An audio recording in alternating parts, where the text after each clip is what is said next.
Welcome to the Suicide Prevention Show, where we try to shed a little light on the darkness of suicide. In studio today, we have Chuck Seabrass. Say hello, Chuck. Hello there, Michael, and Tamara, to you. Hello also over there in Michigan. Hi, how are Chuck we doing? and Citizen Mike. I'm happy to be with you today. Fabulous. We're missing our other main character, TD. He's taking a well-needed break, but we're glad to be in studio today, and we have a guest. Chuck, tell us a little bit about our guest. Well, our guest today is Ilona Meagher, who is an author and editor of a book called Moving a Nation to Care. It is about our troops who are coming back home from Iraq and Afghanistan. She also has her own online journal that deals with PTSD combat.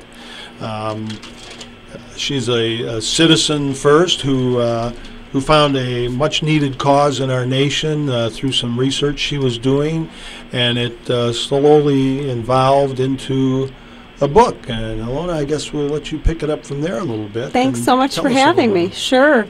It's actually been a great honor to have been able to write the book. I was asked to write it after my data was online. So I've got my blog, the PTSD Combat blog, but I have my main source of work that kind of inspired and brought all of this about was what's called the E Pluribus Media PTSD Timeline. So if anybody wants to check that out, just Google in PTSD Timeline. That project, unfortunately, had to take a back seat the 18 months with the book, but now I just had my last book event last Tuesday in Amherst, and I'll be focusing again. Unfortunately, there's lots of data to add. Mm-hmm. When I read your book, I got through 23 suicide completions. Now, I say I got through because it was really difficult for me to read this book and count them all. How many conversations have you had? How many stories have you had and listened to with our soldiers? Well, I really can't count how many families. I've heard so many now, and what I do is I track the press reports of them. The whole point of the timeline is that I wanted to have a way to capture these incidents that are reported in small local press media, and if any of you know about web and websites, the Washington Post and New York Times has got this huge archive that they are able to maintain all of their articles forever, practically. Right. But small local websites can't afford to have that type of a large archive. So you'll have, for example, a police standoff that gets reported, and maybe 2 months later it disappears forever. And so that's what the PTSD timeline is. I don't know, we've got about 180 incidents. They're not all suicides.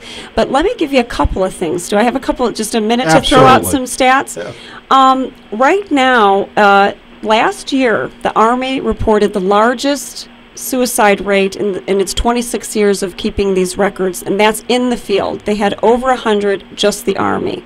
This isn't Marines, this isn't the Navy, and that's just in the field. I've heard from Army nurses who say, well, those are things that they are able to point to and say, yes, they're able to confirm that it's a suicide.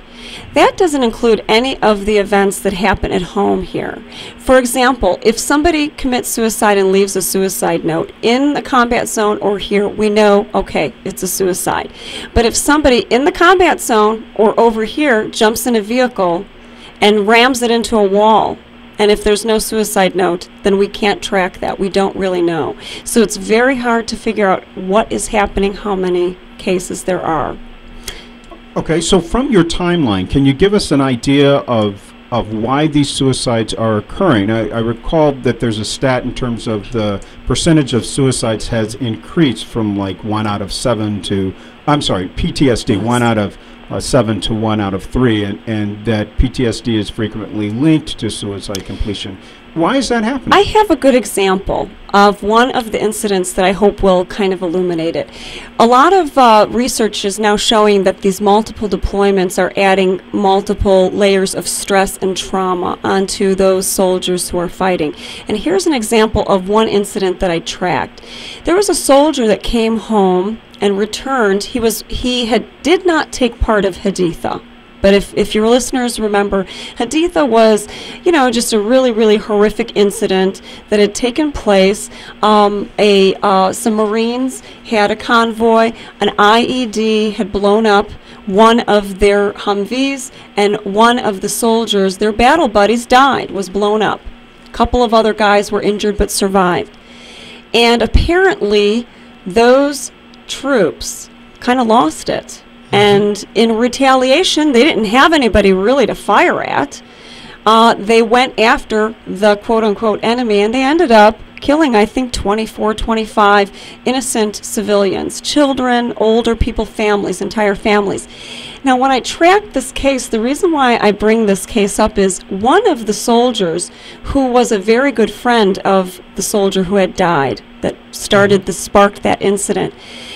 2 days after he had returned to the States, grabbed a car, I believe he stole it, grabbed a truck, rammed it into somebody's house, and probably was trying to kill himself, and since then has had a few other incidents that have also taken place.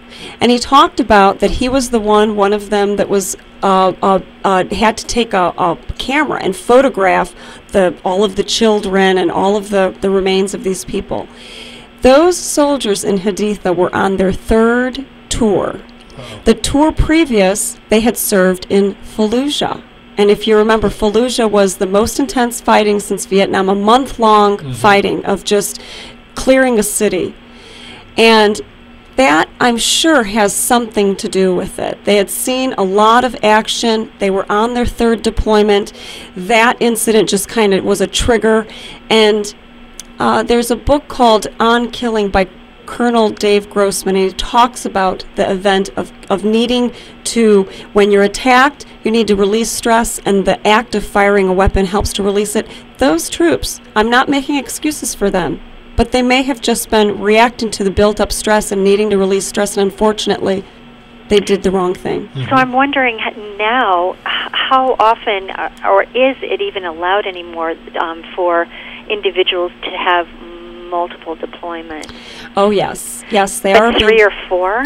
Yes. Oh, my gosh. The third ID is already on their third, and the special forces are already on, 5th and 6th. And unfortunately, one of the things that we've also been seeing is that many troops are returning with PTSD on medication. So that we need to decide as a society if that's okay, because it's happening. When you say they return on medication, what does that mean?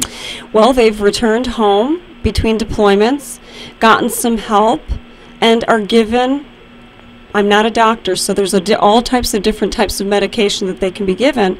Antidepressants. Yes, antidepressants that they're returning on that. So, we have to decide, is that something that is okay? So you're saying they come home, they get treatment for the PTSD back at home, and then they're redeployed, and so now they're out in a military zone taking antidepressants. Correct. Or some other type of psychotropic. And this issue has been examined by Congress. There was reporting that was done by CBS News. NPR did some good reporting on this as well, and it kind of opened it up last year, and Senator Barbara Boxer was on it, and so it's definitely an issue that's being looked at, but I'm still hearing cases of it happening. So it sounds like part of your message to the public is that we've gotten into this war, and actually it's turning out to be much more than we expected. And one of the ways that's playing itself out is that we have men and women coming back with these mental illnesses that we're not prepared to treat adequately, and the result is people are dying here at home because of that. Correct. And, nobody's saying that we're going to be able to save everybody. So that's not the point. The point is, here's the bottom line, is that in every incident that you hear about, what you want to see happen is that if you dig down into that soldier's records, you want to see that everything that person might have needed was there. That if they needed to get help, that they weren't stigmatized from it. And we've heard from Fort Carson, lots of cases. There was a huge Fort Carson investigation last year and this year as well that spoke about, the stigmatization there. So one base might be great, one unit might be great, you might have great leadership, the next maybe not so much, and they might make you feel bad for getting that help.